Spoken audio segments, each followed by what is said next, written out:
आप देख रहे हैं एस न्यूज ग्लोबल, जहां खबरें नहीं बल्कि सच्चाई बोलती है। देश से लेकर विदेश तक, राजनीति से मनोरंजन तक, हर खबर, हर अपडेट सबसे तेज, सबसे भरोसेमंद। ये है आज की टॉप 24 ट्रेंडिंग खबरें सिर्फ एस न्यूज ग्लोबल पर। अगर आपको सच और तेज खबरें पसंद है तो चैनल को सब्सक्राइब करें, बेल आइकन दबाएं ताकि कोई बड़ी खबर आपसे छूट ना जाए। चलिए आज की टॉप ट्रेंडिंग खबर में नजर डालते हैं। केंद्र सरकार ने आज नवंबर 2025 से देश भर में बुजुर्गों के लिए सीनियर सिटीजन कार्ड 2025 योजना को लागू करने का ऐलान किया है। यह कार्ड केवल पहचान का दस्तावेज नहीं बल्कि वरिष्ठ नागरिकों के लिए 7 अहम सुविधाओं का पासपोर्ट साबित होगा।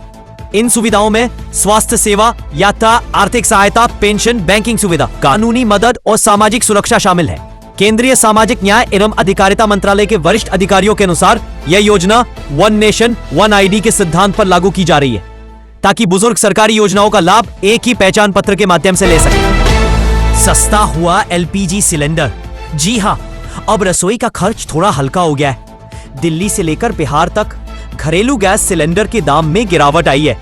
दिल्ली में सिलेंडर अब करीब 50 रुपए तक सस्ता हुआ है, जबकि पटना, लखनऊ और भोपाल में भी 30 रुपए तक की कमी देखी गई है। तेल कंपनियों ने यह कटौती अंतरराष्ट्रीय कच्चे तेल की कीमतों में गिरावट के बाद की है। हालांकि सब्सिडी वाले सिलेंडर के दाम में कोई बदलाव नहीं किया गया है। तो जल्दी से जान लीजिए आपके शहर में एलपीजी की नई कीमत क्या है। कमेंट में बताइए आपके इलाके में गैस कितनी सस्ती हुई। स्टेशन पर खड़ी थी ट्रेन, लोग जब उतर रहे थे तभी पीछे से मंगलौर मेल ने मारी टक्कर, बोगियों को चीरते हुए निकल गई। ट्रेन हादसा 31 अक्टूबर में हुआ था। चेन्नई, तब मद्रास के पेम्बूर रेलवे स्टेशन में शाम 7 बजे कोचिन मेल प्लेटफॉर्म नंबर 4 पर खड़ी थी। बताया गया कि ट्रेन मरम्मत के लिए रुकी थी। यात्री इससे उतर रहे थे। मद्रास मंगलौर मेल ने पीछे से इसी ट्रैक पर स्पीड से दौड़ती हुई आई और कोचिन एक्सप्रेस में जोरदार टक्कर मारी दी। टक्कर मारते ही यात्री उछलकर आसपास गिरे। चारों तरफ कोहराम मच गया। खून से लथपथ मदद की गुहार लगा रहे थे, जिसमें 16 लोगों की मौत और 200 से अधिक लोग घायल हो गए। बिहार सरकार का बड़ा फैसला। मुख्यमंत्री महिला रोजगार योजना में अब मिलेगी 10,000 रुपए की मदद। वापसी नहीं करनी होगी। हर परिवार की एक महिला बन सकती है लाभार्थी। शुरुआत में 10,000 रुपए दिए जाएंगे स्वरोजगार शुरू करने के लिए। 6 माह तक काम करने के बाद 2 लाख तक की अतिरिक्त सहायता। अब 10,000 रुपए लौटाने की नहीं, पूरी तरह अनुदान। पात्रता, उम्र 18 से 60, आयकरदाता नहीं, सरकारी नौकरी नहीं, एसएचजी से जुड़ी हो, ग्रामीण शहरी दोनों। इस योजना का लाभ उठाने के लिए अपने बैंक खाता, आधार और आवेदन करें। इस वीडियो को शेयर करें और कमेंट में बताएं आप या आपकी परिचित महिला इस योजना के तहत स्वरोजगार करना चाहेंगी तो किस तरह का व्यवसाय। धन्यवाद। ऐसे ही सरकारी योजनाओं की अपडेट के लिए चैनल को सब्सक्राइब करें। लखनऊ, उत्तर प्रदेश में पंचायत चुनाव की तैयारियां तेज हो गई है। भले ही निर्वाचन आयोग ने अभी तक चुनाव की तारीखों की घोषणा नहीं की है, लेकिन जिलों में तैयारी अपने अंतिम चरण में है। ग्राम प्रधान उम्मीदवार के लिए नई सीमा। ग्राम प्रधान पद के लिए प्रत्याशी अब अधिकतम 1,25,000 रुपए तक का ही चुनाव प्रचार खर्च कर पाएंगे। ये सीमा पहली बार इतनी सख्ती से लागू की जा रही है ताकि चुनाव में धनबल और दिखावे पर अंकुश लगाया जा सके।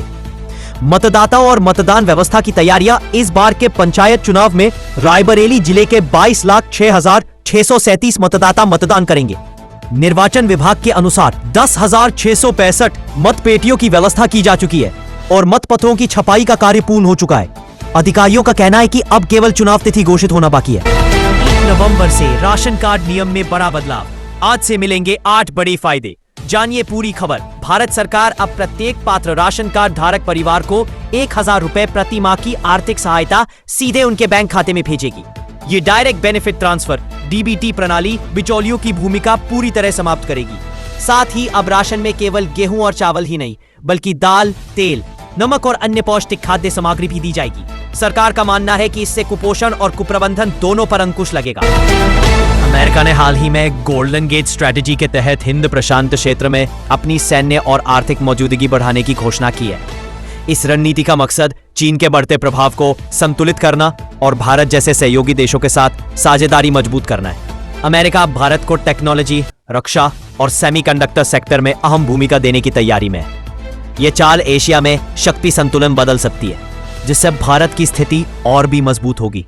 विशेषज्ञों का कहना है golden gate strategy Bharat America रिश्तों को एक नए दौर में ले जा सकती है। दिल्ली सरकार ने प्रदूषण कम करने के लिए कृत्रिम बारिश आर्टिफिशियल रेन कराने में करीब 34 करोड़ रुपए खर्च किए, लेकिन योजना पूरी तरह फेल हो गई। आसमान से एक बूंद भी नहीं गिरी। केंद्र सरकार ने पहले ही चेताया था कि इस तकनीक से वांछित परिणाम मिलना मुश्किल है। इसके बावजूद दिल्ली सरकार ने परियोजना पर करोड़ों खर्च कर दिए। अब सवाल उठ रहे हैं, जनता के पैसे से हुई ये नकली बारिश की असली जवाबदेही कौन लेगा? भारत ने अफगानिस्तान के लिए एक बड़ी जंग लड़ने का ऐलान कर दिया है। पहली बार भारत एक ऐसी जंग का हिस्सा बन सकता है जो पहले से ही बर्बाद पाकिस्तान की नींदें उड़ा देगा। भारत ने एक बहुत बड़ी स्ट्रैटेजी पर काम शुरू कर दिया है। पाकिस्तान ने कुछ दिन पहले कहा था कि हम भारत को बांग्लादेश की मदद से अब पूर्वी इलाके से घेरेंगे, लेकिन उससे पहले ही भारत ने पाकिस्तान को पश्चिमी इलाके से घेर लिया है। आइए अब आपको बताते हैं कि भारत अफगानिस्तान के लिए कौन सी जंग लड़ने वाला है।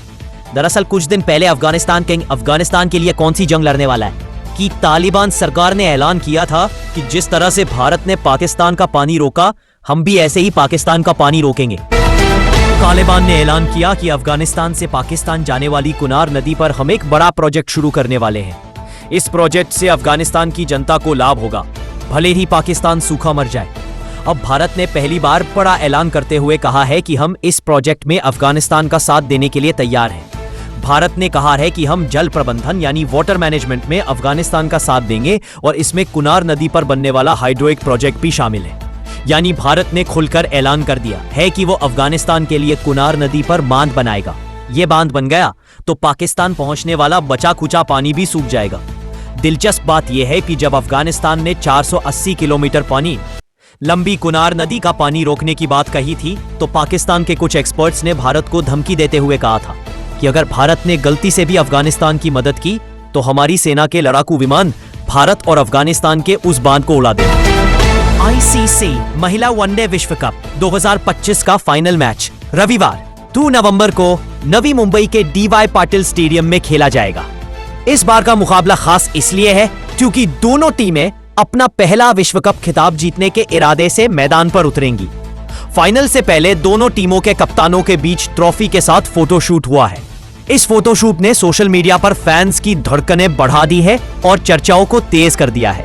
दोनों टीमों के शानदार प्रदर्शन को देखते हुए दर्शकों को फाइनल में एक रोमांचक और कड़े मुकाबले की उम्मीद है। केंद्रीय मंत्री अश्विनी वैष्णव ने ओडिशा की सेमीकंडक्टर और डिजिटल इकोसिस्टम में बढ़ती भूमिका पर प्रकाश डाला। भुवनेश्वर के इन्फो वैली में सिक्सम प्राइवेट लिमिटेड के कंपाउंड सेमीकंडक्टर फैब फैसिलिटी का भूमि पूजन समारोह आयोजित किया गया। वैष्णव ने कहा कि ओडिशा प्रधानमंत्री मोदी के डबल इंजन विकास मॉडल का प्रतीक बन रहा है। पिछले 11 वर्षों में भारत का इलेक्ट्रॉनिक्स मैन्युफैक्चरिंग सेक्टर 6 गुना और एक्सपोर्ट 8 गुना बढ़ा है। रावरकेला और बरहमपुर कॉलेजों के छात्रों ने सफलतापूर्वक चिप डिजाइन और मैन्युफैक्चरिंग की है, जो ओडिशा के लिए गर्व का विषय है। मुख्यमंत्री मोहन चरण मांझी ने पीएम मोदी और अश्विनी वैष्णव का ओडिशा को सेमीकंडक्टर हब बनाने में सहयोग के लिए आभार व्यक्त किया। तो ये थी आज की बड़ी खबरें। अगर आपको हमारी अपडेट्स पसंद आई तो लाइक और सब्सक्राइब जरूर करें।